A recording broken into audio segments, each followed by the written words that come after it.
नमस्कार। आज हामी एउटा यस्तो चीजको बारेमा कुरा गर्दैछौं जुन हामी सबैको हातमा हरपल हुन्छ। तर के हामीले त्यसलाई सही तरिकाले चलाइरहेका छौं त? आउनुहोस् आज मोबाइल फोन र डिजिटल अनुशासन बारे अलिक गहिरिएर बुझौं। ल यो दृश्य हेरौँ त कतै देखी जस्तो लाग्छ हैन त साथीभाइ वा परिवार सबैजना सँगै त छन् तर सबै आआफ्नै फोनको दुनियाँमा हराएका छन्। यो आजको एउटा सामान्य तर निकै गम्भीर वास्तविकता हो जहाँ हामी भौतिक रूपमा सँगै भएर पनि मानसिक रूपमा एक्लो भइरहेका छौं। तर एकछिन है, मोबाइल फोनलाई सिधै नराम्रो भन्नु अघि यसले हाम्रो जीवनमा ल्याएका चमत्कारहरूलाई पनि त बिर्सनु भएन नि। वास्तवमा यो एउटा असाध्यै शक्तिशाली औजार हो। सोच्नुस् त हाम्रो हातमा कति ठूलो शक्ति छ। शिक्षाका लागि संसारभरिका किताब र कोर्सहरू, सूचनाका लागि विश्वको कुनै पनि कुनाको खबर तुरन्तै, सम्पर्कका लागि 7 समुद्र पारी रहेका आफन्त, अनि बिजुलीको बिल तिर्नेदेखि ब्याङ्कको कामसम्म सबै डिजिटल सेवाहरू। यो त साँच्चै एउटा क्रान्ति नै हो। हो, यति धेरै शक्ति हातमा हुँदा एउटा एकदमै महत्त्वपूर्ण प्रश्न उठ्छ। के हामीले यसको सधैँ सही प्रयोग गरिरहेका छौं कि कतै यो शक्ति हामीमाथि नै हावी त भइरहेको छैन? ल अब कुरा गरौं त्यो पाटोको, जब यही उपयोगी औजार हाम्रो लागि बोझ बन्न थाल्छ। किनभने यसको गलत प्रयोगले निम्त्याउने असरहरू पनि उत्तिकै गम्भीर छन्। यसको दुरुपयोगका मुख्य असरहरू हेर्दा सबैभन्दा पहिले त आउँछ लत।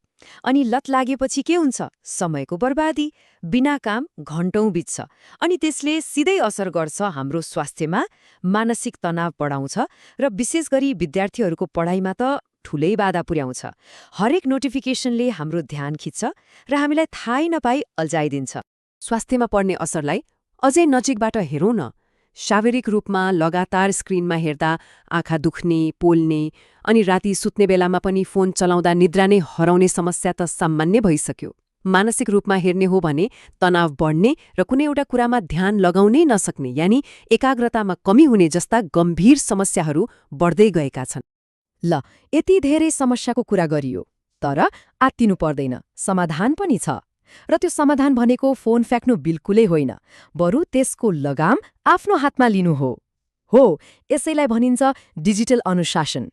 त्यसो भए के हो त यो डिजिटल अनुशासन भनेको? सुन्दा गाह्रो लागे पनि यो एकदमै सरल कुरा हो। सिधा भाषामा भन्दा होशियार भएर, सन्तुलन मिलाएर र कुनै खास उद्देश्य राखेर मात्र मोबाइल चलाउने बानी बसाल्नु नै डिजिटल अनुशासन हो।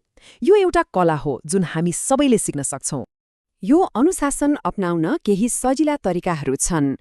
पहिलो, समयको व्यवस्थापन, यानि दिनमा यति घण्टा मात्र स्क्रिन हेर्छु भनेर एउटा सीमा तोक्ने। दोस्रो, उद्देश्यपूर्ण प्रयोग, यानि फोन किन खोल्दैछु भन्ने थाहा पाएर मात्र खोल्ने। तेस्रो, यसलाई मनोरञ्जनको लागि मात्र नभएर केही नयाँ कुरा सिक्न वा जानकारी लिन पनि प्रयोग गर्ने। र चौथो, बालबालिकाको हकमा अभिभावकले पनि यो बानी बसाल्न सक्रिय भूमिका खेल्नु एकदमै जरुरी छ। यहाँ हेर्नुस् त, फोन चलाउने दुई तरिका बीचको फरक कति ठूलो छ। एकातिर छ प्रतिक्रियात्मक प्रयोग, मतलब फोनको हरेक नोटिफिकेसनले हामीलाई डोर्याउँछ र हामी बिना कारण स्क्रोल गरेकै गर्छौं। यो एउटा नदेखिने जाल जस्तै हो। अर्कोतिर छ उद्देश्यपूर्ण प्रयोग, जहाँ हामी मालिक हुन्छौं। कुनै काम लिएर फोन खोल्छौं र त्यो काम सकिने बित्तिकै बन्द गर्छौं। नियन्त्रण हाम्रो हातमा हुन्छ। हामीले छान्नुपर्ने बाटो यही दोस्रो हो। आखिरमा सबै कुराको निचोड यही हो। समस्या फोनमा होइन, हाम्रो प्रयोग गर्ने तरिकामा हो। सन्तुलन, ब्यालेन्स, यही नै सबैभन्दा महत्त्वपूर्ण कुरा हो। यो मिलाउन सकियो भने मोबाइलबाट अधिकतम फाइदा लिन सकिन्छ। त्यसैले निष्कर्ष के हो भने मोबाइल फोन हाम्रो शत्रु होइन, यो त एउटा असाध्यै शक्तिशाली औजार हो। यसलाई कसरी प्रयोग गर्ने भन्ने कुराले नै निर्धारण गर्छ कि यो हाम्रो सहयोगी बन्छ कि हाम्रो समय र स्वास्थ्यको दुश्मन। र अन्त्यमा यो विश्लेषणलाई एउटा महत्त्वपूर्ण प्रश्नमा टुङ्ग्याउँ जसले हामी सबैलाई सोच्न बाध्य बनाओस्। हामीले स्क्रिनमा बिताउने समयले हामीलाई वास्तवमा के दिइरहेको छ? ज्ञान, सम्पर्क र अवसर, वा तनाव, समयको बर्बादी र स्वास्थ्य समस्या? यसको जवाब हामी सबैले आफैभित्र खोज्न जरुरी छ।